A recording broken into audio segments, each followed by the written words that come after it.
Tere kõigile ja ongi käes 1. september, teadmiste päev.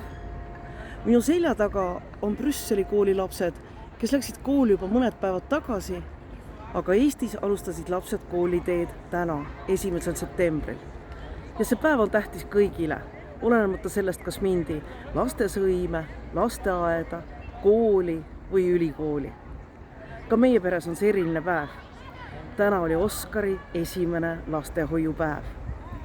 Paari päeva pärast lähevad lasteaeda ka suuremad poisid, Kusti ja Matu. Ma tahaksin neile soovida, et nende rada, nii nagu ka kõigi teiste õppimise rada, oleks huvitav, pakuks neile mitte ainult teadmisi, vaid ka lõbu ja rõõmu.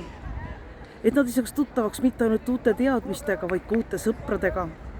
Et kool valmistaks nad ette tulevaseks eluks.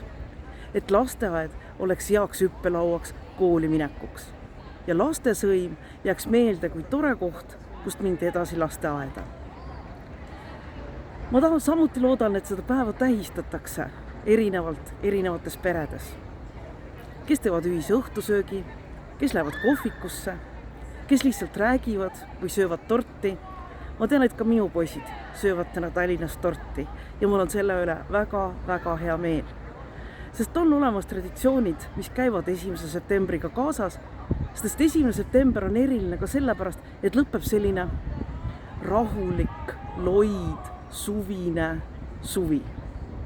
Ja algab palju distsiplineeritum, palju rohkem korda nõudev sügis.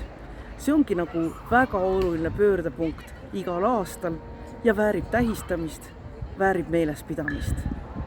Ma soovin kõigile head teadmiste päeva ja järgmine kord juba räägime sellest, mis toimub Euroopa Parlamendis.